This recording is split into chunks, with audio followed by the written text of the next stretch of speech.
So here are a set of 3 possible FCIs. There are dozens others that people are quite capable of coming up with once they start thinking about it. One of these FCIs might be another event like September 11th, a major terrorist event in the United States.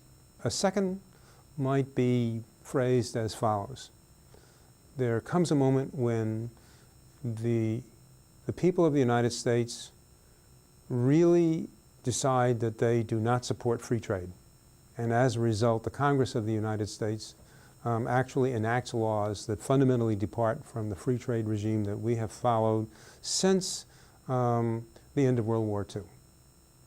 And a third event could be, for example, the point at which our discussions about world energy are changed forever because geologists and exploration firms report very convincingly that we have essentially taken the cream off. There are only going to be diminishing supplies of oil available for exploration at higher and higher prices for forever. And here's another one which is perhaps going to seem totally off the wall to you, but believe me, a lot of people are working on it. There may come a moment when people really are able to read your mind with a lot more accuracy than you would wish.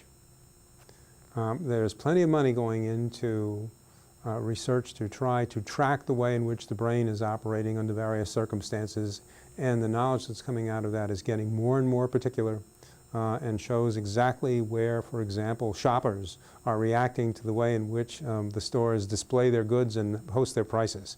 It's getting to be very exact. So perhaps we come to the moment when what's called neurotechnology enables people to have a very good fix on what it takes to change your mind or to play on your prejudices and so on. So the list, as I think, is almost infinite, but these are some examples of FCIs that you could use as a basis for discussion. But I recommend that you actually organize a discussion around a search for what the people involved think is going to be big if it actually materializes. Now, what I'd like to discuss are some very basic techniques for opening up the subject and for beginning to understand how a complex set of issues really may be hidden behind what will be presented generally as a relatively simple proposition. So why don't we take the proposition about free trade and look at that. So we're going to pick free trade as the general subject, but the future contingency here is that the public, for some reasons I'll discuss in a moment, abandons its support for free trade, and that this converts into the policy and laws of the United States, and we do a right-angle turn from our past approach based on interest and support for free trade. It is easy to imagine a scenario in which this could occur. We're in the midst of a serious economic disruption. This comes on top of a period of time when people were severely worried about This comes on top of, at the end of a period of time when people have been deeply worried about foreign competition, about whether the United States was losing its technological edge.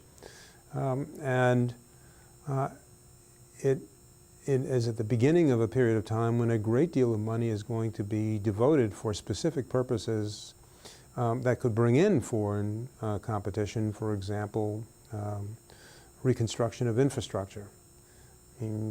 There have been moves in the Congress already to put what have been called Buy America clauses into the legislation, and those have already triggered some concern about what the long-range effects would be. So let's pick this one and apply some simple techniques for opening it up rather than closing it down.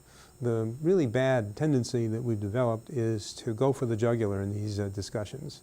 People enter a discussion of them with hard convictions about what the right policy is.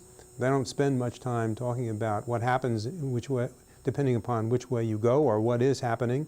What they do is focus on winning a debate and pushing the other person's views out of the way. This approach is to open the discussion up and to have people collaborate on essentially mapping what is really involved for decision before decisions get made.